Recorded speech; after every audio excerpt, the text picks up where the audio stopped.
My parents abandoned my young son at the park because I wouldn't give cash for my favorite sister.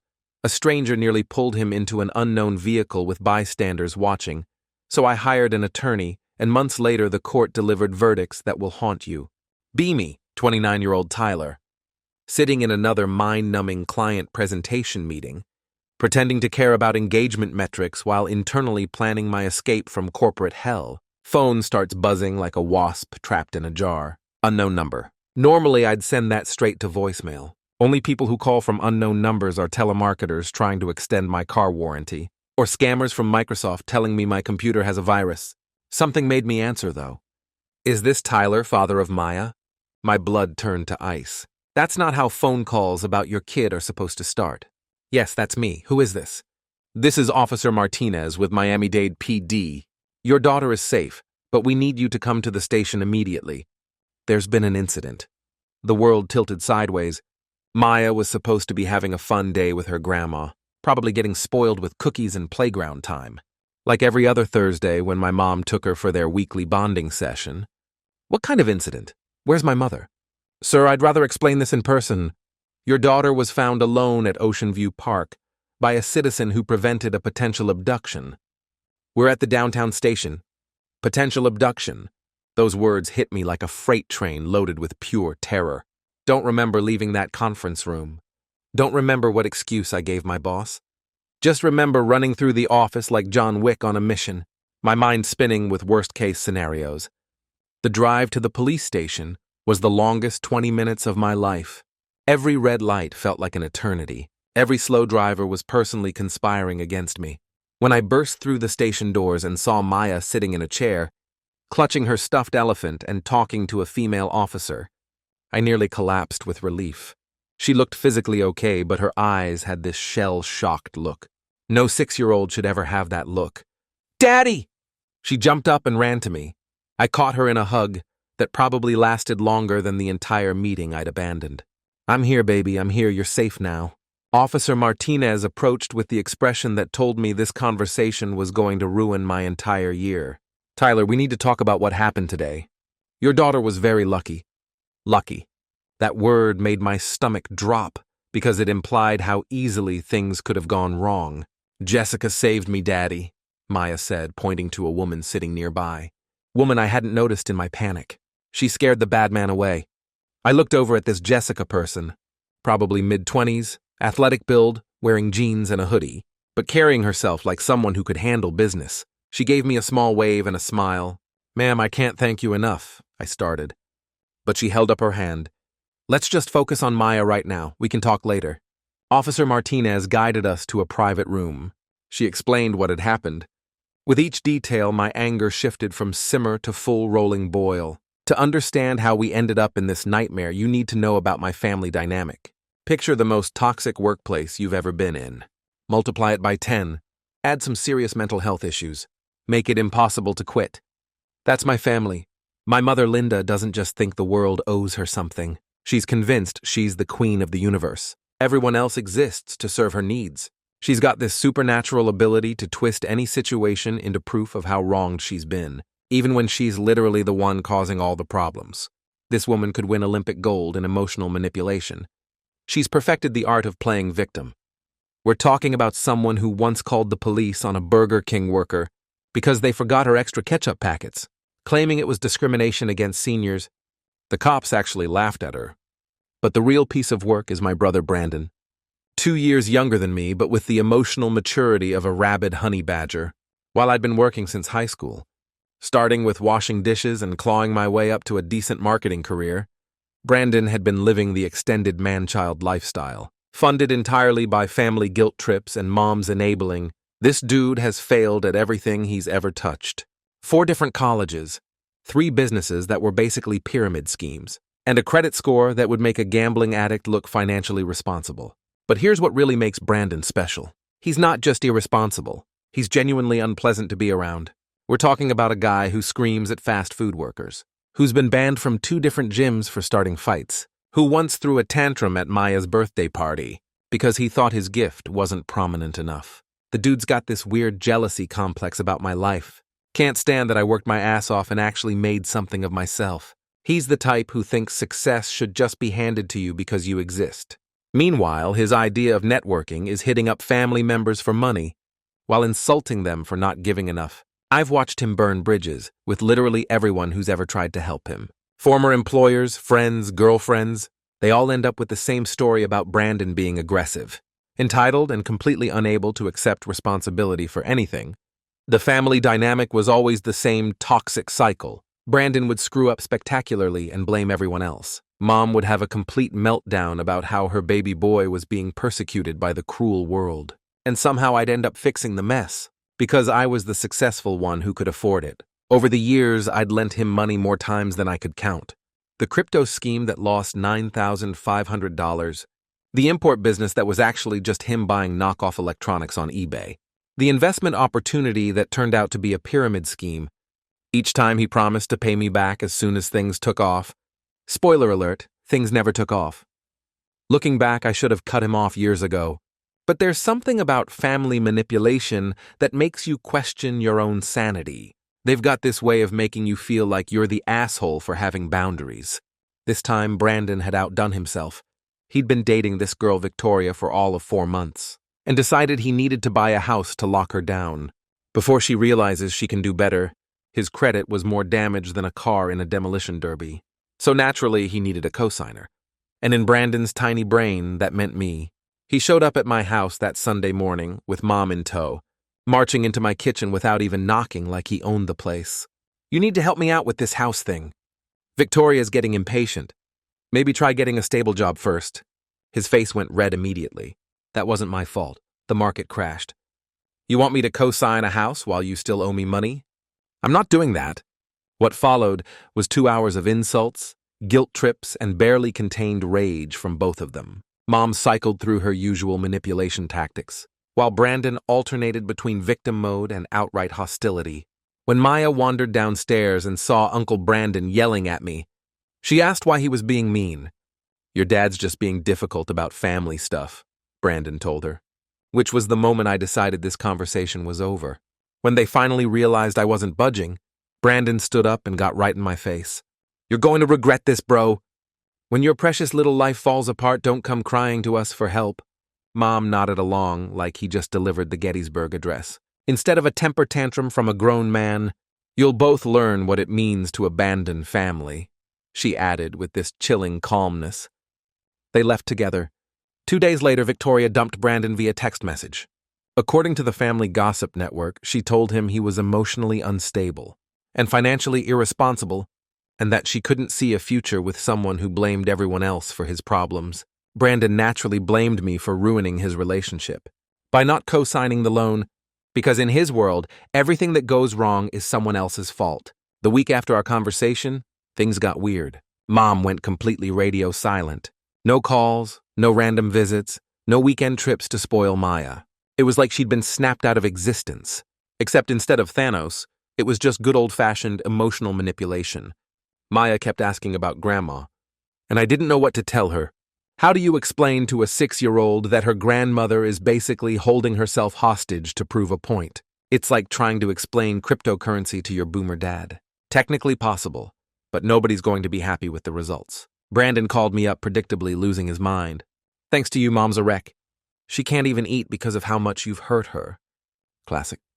In Brandon's world, I was always the villain for not enabling his Peter Pan syndrome. According to him, having money meant I was obligated to share it. Like we were living in some communist fever dream where my bank account was community property. Then that Thursday happened. Mom showed up at my door like nothing had gone down, wearing this smile that would make the Joker nervous. "I want to take Maya to the park today. Just some grandma-granddaughter time." Maya was thrilled. She'd been asking about Grandma all week. And honestly, I was relieved that we seemed to be moving past our argument. Maybe Mom had thought it over and realized family was more important than Brandon's latest financial disaster. "Can we go to the park, Grandma? They have the big slide." "Of course, sweetie, we'll have such a special day together." Something about the way she said special should have set off alarm bells. But I was just a dad who wanted his family to get along. I helped Maya pack her little backpack with snacks and her stuffed elephant, gave her the usual safety lecture about staying close to Grandma, and watched them drive off. What I didn't know was that Brandon had been blowing up Mom's phone since Victoria dumped him, screaming about how this was all my fault and demanding she do something to make me pay.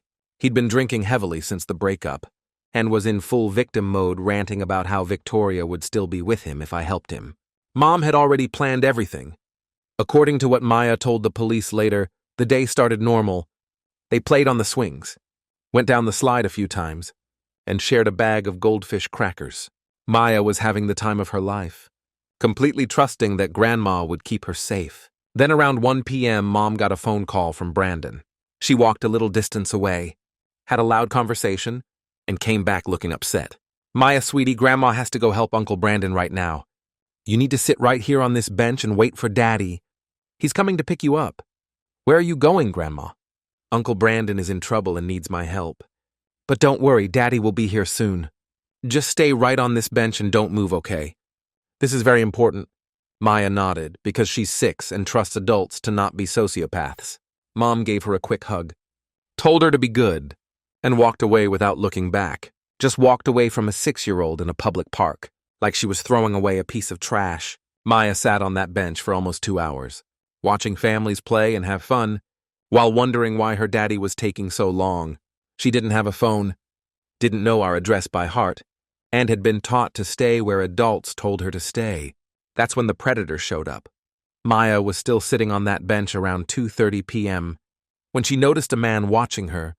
He'd been hanging around the playground for a while, but now he was getting closer, trying to talk to kids when their parents weren't looking. According to Maya's statement and witness accounts, this guy later identified as Robert, a registered sex offender who'd been prowling parks for weeks, approached her with the classic predator playbook. He tried offering candy, saying he knew where her daddy was, claiming to be a police officer. Maya, bless her heart, remembered the stranger danger talks we'd had and kept refusing his help, but this piece of garbage wasn't taking no for an answer. He kept getting closer, and Maya started getting scared and clutching her elephant tighter. That's when Jessica noticed what was happening. Jessica was at the park with her sister's kids when she spotted a man who was way too interested in a little girl sitting alone. She has this background in martial arts and personal safety training, so she immediately recognized the situation for what it was. She started walking toward them, but then she saw Robert grab Maya's arm and try to pull her off the bench. Jessica didn't hesitate. She sprinted over there like she was chasing down a touchdown pass. "Hey, get your hands off her." Robert tried to play it off, claiming Maya was his niece, who'd gotten separated from family.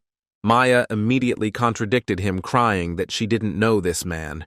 Jessica positioned herself between Robert and Maya, and apparently her whole demeanor changed. She went from concerned bystander to someone you definitely don't want to mess with.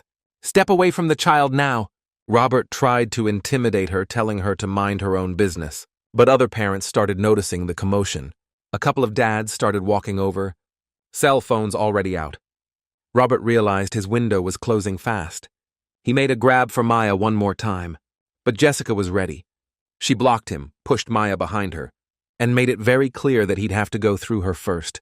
"I'm calling the police," she announced loudly enough for half the park to hear. "Everyone get a good look at this guy." Robert finally gave up and took off running, but not before multiple people got his description, and someone managed to snap a photo. Jessica immediately called 911 while comforting Maya, who was understandably freaking out. When the police arrived, Jessica had the whole situation handled. She'd gotten Maya calmed down, collected witness statements from other parents, and had a clear description of the would-be kidnapper. She rode with Maya to the station and stayed until I got there. Meeting Jessica in that police station was like getting hit by lightning, but in a good way. Here was this woman who'd literally saved my daughter from a nightmare, and she was acting like it was just another Thursday. No dramatics, no seeking attention, just genuine concern for Maya's well-being. "Thank you," felt completely inadequate for what she'd done. But it was all I could manage without breaking down. "Anyone would have done the same thing," she said. But we both knew that wasn't true. Maya was clinging to both of us by this point, and Officer Martinez had some hard questions about where the hell my mother was during all this. That's when I had to explain that my own mother had deliberately abandoned Maya. As punishment for not enabling my brother's financial irresponsibility, saying it out loud made it sound even more insane than it felt. "Let me get this straight," Officer Martinez said. Your mother left a 6-year-old alone in a public park because you wouldn't co-sign a loan. Exactly. The look on Jessica's face went from confusion to pure rage. What kind of person uses a child as a weapon? I was about to find out that the answer was the kind of person who was about to face felony charges, while I was at the police station learning that my mother was a sociopath, and Jessica was a guardian angel. The cops were already tracking down Robert. They caught him at his apartment 3 hours later, and his computer was full of exactly the kind of content you'd expect from someone who trolls parks looking for isolated kids. But that was just the beginning. Detective Chen had some serious questions about how Maya ended up alone in the first place. I explained the whole situation. The loan drama, Brandon's meltdown after Victoria dumped him, Mom's threats, her sudden appearance that morning acting weird. Detective Chen leaned back in his chair. Sir, that's child endangerment at minimum. Given what almost happened, we're looking at potential felony charges. The next morning, Detective Chen called to let me know they'd obtained an arrest warrant for Mom on charges of child endangerment, child abandonment, and reckless endangerment. Given Robert's criminal history and what almost happened, the DA was pushing for felony charges. That's when I realized something. I was done playing games with these people. If we were going full legal warfare, then it was time to collect on all debts. I called my lawyer Tom, who'd helped me with some business contracts before. I explained the situation and asked him to draft a demand letter for the $9,500 Brandon still owed me from various loans over the past 2 years. Given recent events involving my family, I wanted this debt collected immediately. Tom was all business about it. Turns out when your family abandons your kid and nearly gets her kidnapped, judges tend to be very unsympathetic to deadbeat relatives claiming, "But we're family," as a defense for not paying debts. Sir, given the circumstances, I think we have a strong case for immediate collection. Your brother's behavior and his family's actions constitute a breach of the implied good faith in these loan agreements. We can demand full payment within 30 days or face legal action. Do it. The demand letter was delivered to Brandon's apartment via certified mail 3 days later. It was beautifully written legal language that basically said, "Pay up or get sued, you deadbeat piece of shit." Brandon called me that night absolutely losing his mind. He was drunk, slurring his words and screaming about how I was trying to destroy the family. I explained that I had documentation of every loan, including his promises to repay them, and that paying back money you borrowed isn't theft. I don't have $9,000 just sitting around. Then you should have thought about that before participating in a plan that could have gotten Maya kidnapped. I didn't participate in anything. That was all Mom's idea. You're the one who demanded she teach me a lesson for not co-signing your loan. You think I don't know about your phone calls to her? Silence. Then nervous stammering as he realized Mom had confessed everything when the police questioned her. She'd thrown him under the bus faster than you could say family loyalty. 2 weeks later, Brandon called back sounding defeated. I got the money. All of it? Yeah, all of it. I had to sell my car and some other stuff, but I got it. The wire transfer came through the next day. $9,500, exactly what he owed me. For the first time in years, I was completely paid back by my deadbeat brother. Jessica was at my house when I got the bank notification. We were making dinner while Maya played in the living room. "You actually got the money back?" she asked, reading the bank alert over my shoulder. "Every penny. Turns out legal pressure works better than family guilt trips. How does it feel?" "Honestly, pretty damn good.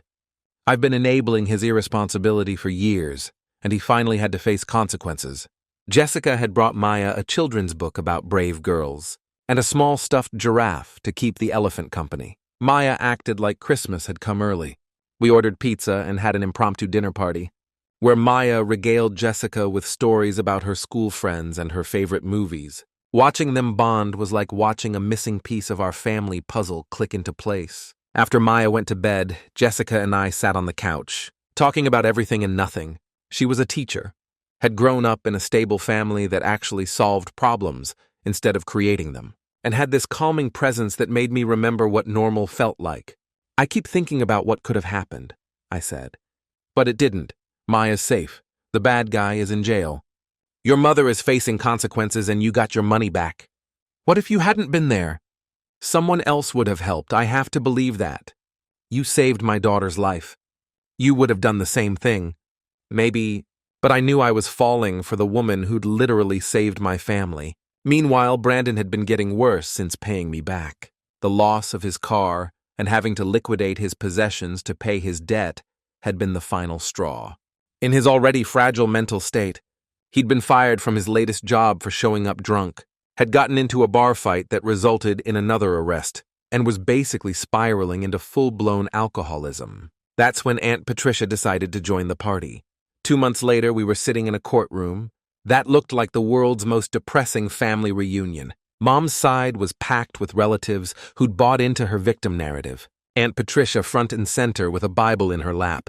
Various cousins and Brandon looking like someone had personally insulted his mother. Patricia is Mom's older sister and has always been her biggest enabler. She's also one of those religious people who uses Bible verses like weapons and thinks being Christian gives her the right to judge everyone else's decisions. She'd been running a full propaganda campaign during those 2 months, calling every relative, family, friend, and church member to convince them that I was a demonic son who was persecuting his innocent mother.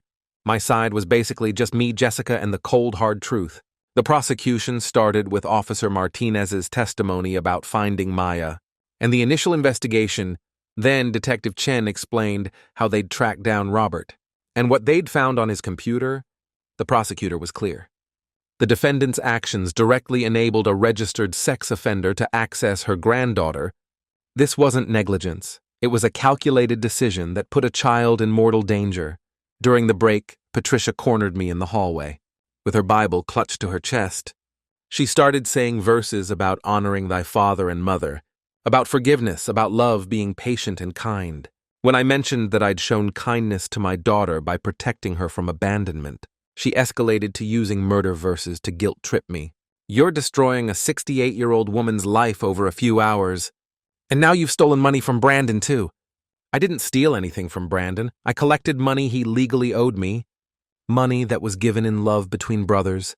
You should give to the one who asks you and do not turn away from the one who wants to borrow from you. But you turned Christian charity into worldly greed. When Jessica took the stand, she was incredible. Professional, clear, and absolutely devastating to Mom's defense. She testified about observing Maya sitting alone for approximately 30 minutes before Robert's approach, that the child was clearly upset and completely vulnerable. During cross-examination, Mom's lawyer tried to shake her testimony, but she held firm. Meanwhile, Patricia was praying loudly enough that the bailiff had to tell her to quiet down. The most damaging testimony came from the child psychologist who'd been working with Maya. The minor exhibits classic symptoms of abandonment trauma, compounded by the terror of a near abduction. She suffers from severe separation anxiety. That's when Patricia completely lost it. She stood up in the middle of the courtroom and started shouting, "This is persecution of the righteous. You're all bearing false witness against an innocent woman." The judge ordered her removed from the courtroom. As the bailiff escorted her out, she was screaming about false accusers and the persecution of the faithful. When Mom finally took the stand, she came dressed like she was auditioning for the role of sympathetic grandmother in a Lifetime movie. The prosecutor destroyed her during cross-examination, getting her to admit that she'd abandoned her granddaughter to handle the exact same loan issue that caused the entire conflict. The judge was an older woman with decades of family court experience and zero patience for bullshit. During closing arguments, she looked like she'd already made up her mind. I've reviewed all testimony and evidence in this case. The facts are clear. The defendant deliberately abandoned a minor child in a public location. As retaliation against the child's father, this action directly led to the child being targeted by a predator and nearly resulted in abduction. Mom straightened up, probably expecting some speech about family forgiveness and second chances. Linda, your actions were not those of a confused grandmother making an innocent mistake. They were calculated, deliberate, and showed a complete disregard for your granddaughter's safety and well-being. The courtroom went dead silent. Therefore, this court finds you guilty of felony child endangerment, child abandonment, and reckless endangerment. Given the serious nature of these crimes and their potential consequences, I sentence you to 2 years in state prison followed by 5 years of supervised probation. She looked her dead in the eye and delivered the words that would haunt her forever. You do not deserve to be a grandmother. The courtroom exploded. Brandon started yelling about injustice. Relatives were crying. And Mom just sat there looking like someone had slapped her with a reality check. Additionally, I'm ordering a permanent restraining order preventing any contact with the minor victim, and restitution in the amount of $85,000 for psychological treatment and damages. As we left the courthouse, Patricia was waiting outside, with a group of church ladies holding signs about religious persecution and protecting Christian families. She tried to block our path, screaming about God's judgment and how I'd stolen money from my brother in his time of need. Jessica stepped between us. "Ma'am, you need to back off."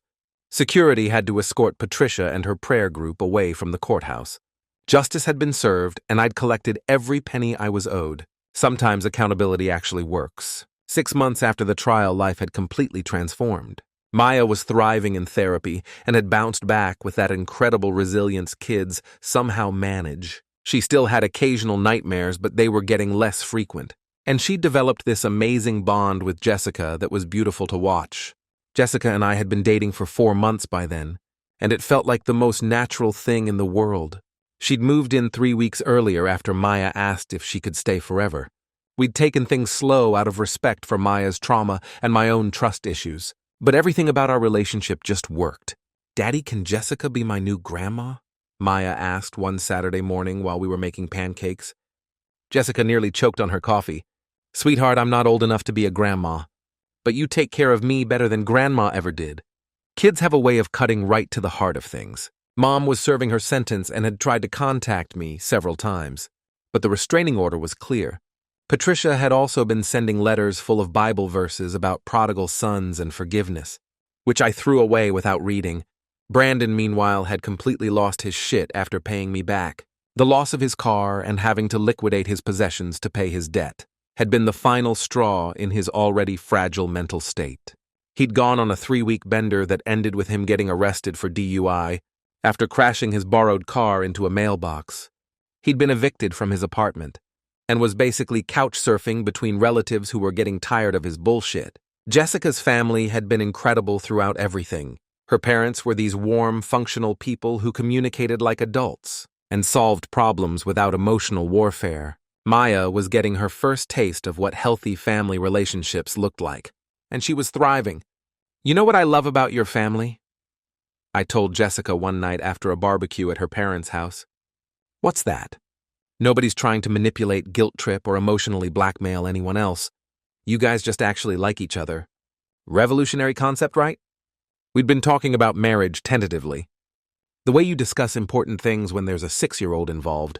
Maya had made it clear she approved of the arrangement, and Jessica had proven she was in this for the long haul. The night I proposed, Maya was in on the plan. We'd gone to the same park where Jessica had saved her. It had been transformed from a place of trauma into a symbol of new beginnings. Maya found the ring box during a treasure hunt game and presented it to Jessica with the biggest smile I'd ever seen. "Will you marry us?" Maya asked, because apparently we were a package deal. Jessica was crying and laughing at the same time. "Yes, I'll marry both of you." The engagement was going perfectly until 3 weeks later. When Brandon decided to make his final play, I was coming home from work on a Thursday evening when I saw him standing in my driveway, clearly drunk and angrier than I'd ever seen him. He must have been waiting for a while because Jessica's car wasn't there. She'd taken Maya to her dance class. "There's my piece of shit, brother," he slurred as I got out of my car. "Living the perfect life while Mom rots in prison and I'm homeless." "Brandon, you're drunk. Go home." "Home? What home? I lost everything because you had to collect your freaking debt like some loan shark." He was swaying on his feet holding a beer bottle and blocking my path to the front door. What followed was a drunken rant about how I destroyed the family, stolen his money, and ruined his life. He was getting more agitated, waving the bottle around and making threats about teaching me what it felt like to lose everything. "Are you threatening me?" "I'm promising you. Maybe something should happen to your perfect little life. Maybe someone should take something away from you for once." That's when I realized he wasn't just drunk. He was unhinged. This wasn't family drama anymore.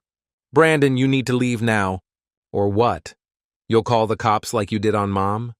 When I pulled out my phone, he snapped.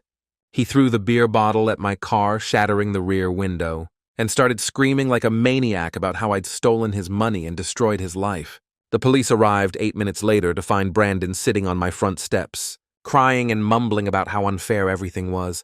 He was so drunk he could barely stand up. They arrested him for public intoxication, disturbing the peace and destruction of property. 2 days later, Brandon appeared in court for his DUI case. The judge sentenced him to 6 months in jail, loss of his license for 2 years, and mandatory alcohol counseling. When he got out, he found the restraining order waiting for him. Meanwhile, Patricia had escalated her own campaign of harassment. She'd been calling my workplace trying to get church members to pressure me, and had even shown up at Maya's school claiming to be family. The final hearing for both restraining orders was almost anticlimactic. Brandon showed up looking like he'd been living under a bridge, still blaming everyone else for his problems.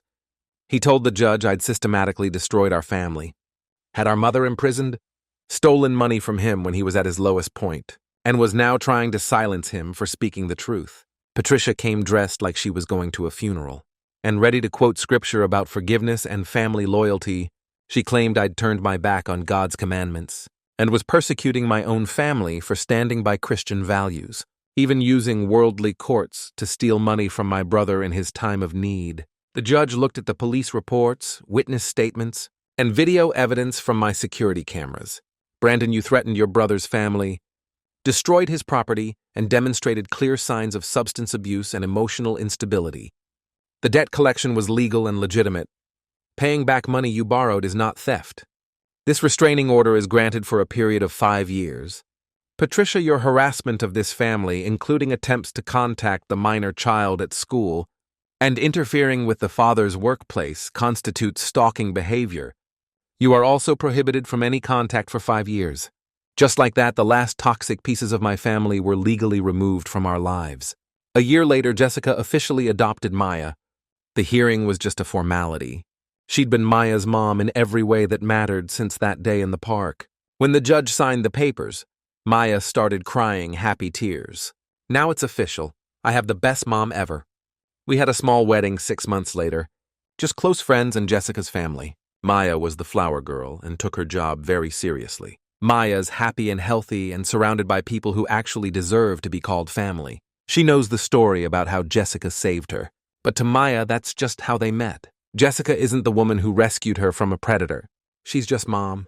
Sometimes I get updates about my biological family through the grapevine. Mom gets out next year, but the restraining orders will still be in effect. Brandon's been in and out of jail for various alcohol-related incidents and is basically homeless.